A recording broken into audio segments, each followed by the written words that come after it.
अरे ओ महारानियों, यहाँ तुम्हारे महलों की तरह नौकर नहीं है।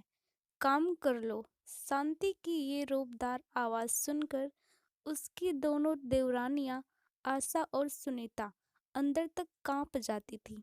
जरा सी फुर्सत के पल भी वो दोनों एक साथ नहीं गुजार सकती थी।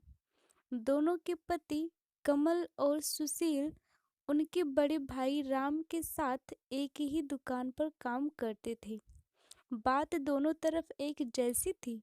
वहां दुकान पर दोनों भाई अपने बड़े भाई से एक शब्द नहीं बोल सकते थे और यहाँ घर पर दोनों अपनी सास कम जेठानी से एक शब्द नहीं बोल सकती थी। सास को तो दोनों ने देखा ही नहीं था और जेठानी केवल नाम की ही शांति थी। हालांकि कमल और आशा की शादी को अभी 1 साल और सुशील और सुनीता की शादी को सिर्फ 8 महीने ही हुए थे। दोनों देवरानियां देर रात को जब घर के काम से निपटती तो अपने हारे थके पतियों से कोई शिकायत नहीं कर पाती थी, लेकिन पतियों को सब पता था, पर वो विवशता से कुछ न कह पाते। दोनों भाई सब कुछ जानते और समझते थे, पर कुछ कह नहीं पाते थे।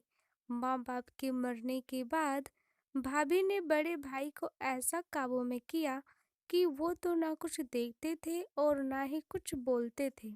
घर में सिर्फ शांति भाभी का ही राज था।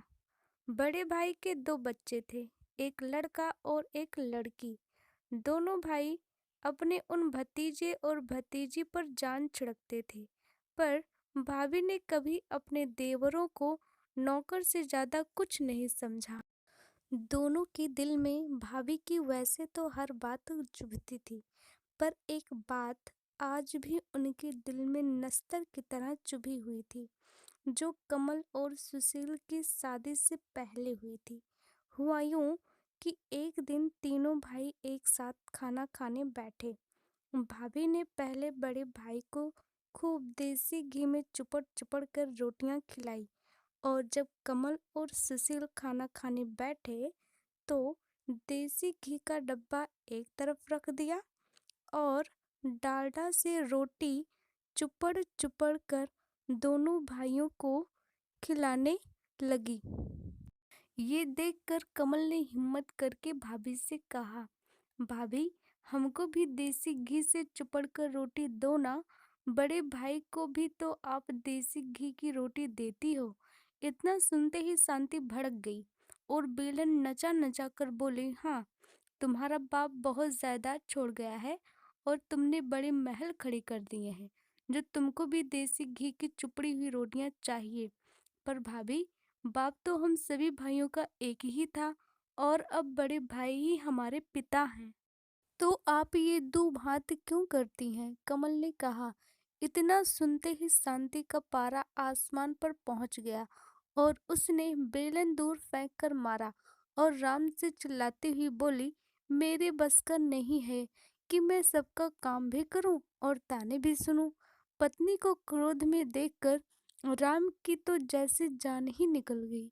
अपने ही दोनों भाइयों को बुरा भला कहकर अपनी पत्नी को मनाया। इस सब के बीच अपने भाइयों को ये देखने का भी ख्याल भी राम के मन में नहीं आया। उस दिन दोनों भाई भूखे ही सो गए। समय बीता और कमल सुशील दोनों की शादी हो गई, लेकिन हालात वैसे थे। बड़ा भाई अपने दोनों छोटे भाइयों को इसलिए घर से नहीं निकालता था कि इनसे अच्छे नौकर उसको कहाँ मिलेंगे और भाभी को अब 2 अच्छी नौकरानियां मिल गई थीं। पर समय ऐसा कभी नहीं रहता। समय बीतता गया और कमल और सुशील के भी बच्चे हुए। घर छोटा पड़ने का बहाना बनाकर शांति और राम ने दोनों भाइयों को अलग कर दिया। दोनों भाइयों को खाली हाथ घर से निकाल दिया, पर दोनों भाइयों ने अपनी एकता को अटूट रखा और एक ऐसा घर बना लिया जहां वे दोनों अपने परिवार सहित रहने लगे। भाई के व्यवहार से भी दोनों का मन खट्टा हो गया और दोनों भाइयों ने अलग अलग नौकरी कर ली और सुखपूर्वक अपने परिवार में मगन रहने लगे। शांति खुश थी कि दोनों भाइयों को बिना कुछ दिए सब कुछ उसका हो गया। समय अपनी गति से चल रहा था। एक दिन राम और शांति के बेटे का भी विवाह हो गया। शांति बड़े अरमानों से अपने बेटे के लिए बहू लेकर आई थी। शादी में बड़े भाई ने अपनी पत्नी के प्रेम के चलते अपने दोनों छोटे भाई को न्योता नहीं दिया था। इधर कमल और सुशील ने अपने भाई भाभी से रिश्ता तो नहीं तोड़ा था, पर वो रिश्ता अब ऐसा था जैसे बिना खुशबू के फूल। लेकिन अपने किए कर्म सामने जरूर आते हैं और ये शांति को जल्दी ही पता लगने वाला था। समय ने करवट ली। राम अब बीमार रहने लगा था और ज्यादातर वह घर पर ही रहता था। दुकान अब बेटे ने संभाल ली थी। एक दिन बेटा खाना खा रहा था और बहू बड़े प्यार से खूब घी चुपड़ चुपड़ कर अपने पति को रोटियां खिला रही थी। शांति राम के पास बैठी हुई ये सब देख रही थी। बेटे के खाना खाने के बाद राम खाना खा रहा था और शांति उसके साथ ही बैठी हुई थी। बहू रोटियां बना बना कर राम की थाली में रखती जा रही थी। रोटियां नाम मात्र की चुपड़ी हुई और जली जली सी बना रही थी। शांति ने कड़क कर बहू से कहा, क्यों री, ये रोटियां कैसे बना रही है? तेरी माँ ने क्या ऐसी ही रोटियां बनानी सिखाई है? बस इतना सुनना था कि बहू रानी रसोई से बेलन लहराती हुई आई और शांति पर बरस पड़ी।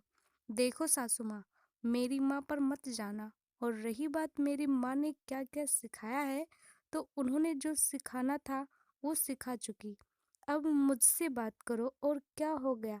जो जरा सी रोटी जल गई, खा लोगे तो कुछ हो तो नहीं जाएगा? जो सारा दिन दुकान पर रहता है उसका ध्यान करो, या उनका जो सारे दिन घर में ही पड़े रहते हैं। राम खाना बीच में ही छोड़कर अपने कमरे में चला गया। दूसरे कमरे में ये सब सुन रहे बेटे को चुप देखकर शांति बस भगवान से ये ही प्रार्थना कर रही थी कि ये दिन देखने से पहले वो मर क्यों नहीं गई।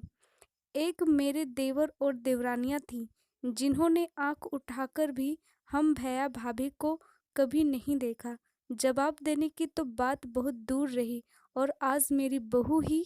उस दिन के बाद शांति की आवाज तो जैसे चली ही गई।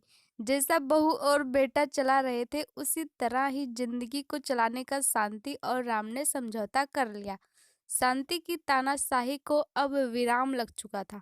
शांति अब अपनी देवरानियों के बीच उपहास और दया का पात्र बन गई थी। घड़ी घड़ी पुरानी बातों में खो जाना अब उसकी आदत बन चुकी थी।